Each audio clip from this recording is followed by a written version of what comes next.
MotorWeek is made possible by Auto Value and Bumper to Bumper and TireRack.com. It seems to be a rule of the car industry that nothing fluctuates faster than sales figures. One year a model can be rushing out of the showrooms, and the next year the dealers can't give them away. But like any rule, this one has its exception. For the past 7 years, Ford's Escort subcompact has been the best-selling nameplate in the world.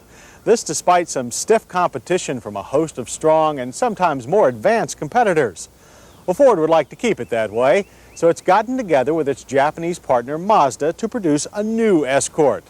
This combination has already produced the highly successful Probe. But can they repeat that success for Ford's important new small car?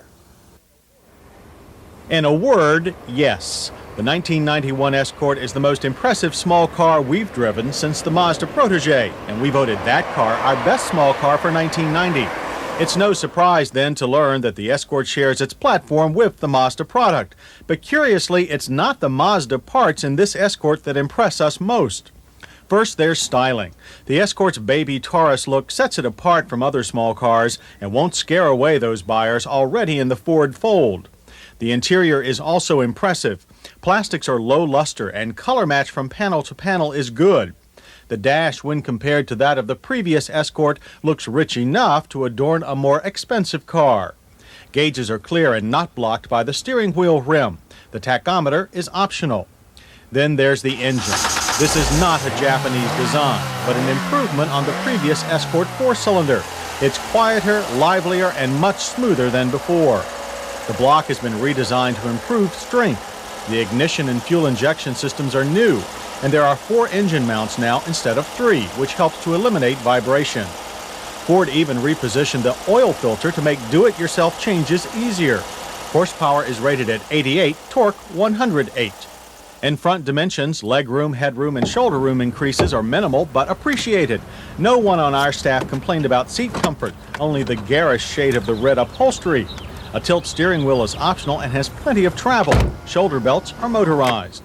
Controls are all well marked and sensibly placed. While the logic and operation of the heat and air conditioning controls remind us of Mazda, the graphics and look are definitely Ford. This AM/FM cassette is optional, and so is a premium sound system. The 4-door LX has generously wide rear doors. Rear shoulder belts are standard, and for its size, the Escort has plenty of head and leg room. LX-grade Escorts come with a split folding rear seat, which is also standard. And oh yes, the 4-door Escort is still a hatchback, even though it doesn't look like one. Cargo unloading and loading is easy, and room is outstanding, measuring 17.3 cubic feet with the seat back up. A 2-door hatchback and a wagon are also available. Here's something else we appreciate. Ford even included an arrow on the dash to remind drivers of the side where the fuel door is located, a feature that will surely save some frustration at the pumps. The clear coat finish on our car was also good, but we do have one complaint. The fit of the front fender was not correct. We hope this is just a fluke. As for acceleration, the Escort's engine will easily overwhelm the tiny 175/70 R13 tires. Power is most impressive below 30 miles per hour, but a 10.4-second 0 to 60 is still very impressive. The quarter mile took 17.6 seconds, ending at 78 miles per hour. As we said, power comes from Ford, but it's transmitted by Mazda. Their 5-speed manual and its shifter are excellent. A Mazda 4-speed automatic is optional. Brakes on the Escort are a disc drum setup. Stopping distances from 60 miles per hour average to 138 feet.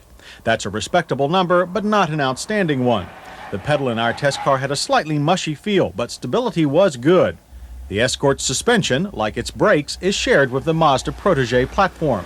The 91 Escort is far more enjoyable to drive than last year's car. The power steering is quick and it communicates well. Body roll is controlled. But when pushed to the limit, the rear end does get very light and starts to slide around. We'd applaud this characteristic in the Escort GT, but it seems out of place in the family-oriented LX. On the other hand, the Escort's ride is almost Taurus smooth. This is the best riding subcompact available today. The base price for the LX 4-door is $8,602. Our car also had option packages which added cruise control, air conditioning, power mirrors, and more. The total was $10,321. And the Escort LX should be inexpensive to operate too, with an EPA rating of 29 city, 36 highway. We recorded 34 miles per gallon in typical driving. Interior sound measured 69 decibels, a reasonable number for a small car. In our safety check, the Escort, like most small cars, fails to offer airbags. It does have rear shoulder belts, but does not offer anti-lock brakes. Topping our list of hits is the Escort's low price. We like its styling, interior quality, interior room, and trunk room. We also appreciate its lively feel and superior ride. Misses include poor fender fit on our test car and tail-happy handling that, while entertaining for us, is not ideal for a family car. For comparison, the Mazda 323 Protégé LX offers more power and four-wheel disc brakes, but equipped like our test Escort, it would cost about $1,000 more, and it doesn't have as much cargo room or the convenience of a rear hatch. There's no doubt about it. Ford's small car is in the class with the best imports, and it has a price advantage. Those factors should make this new Escort a top seller and keep it that way for years to come.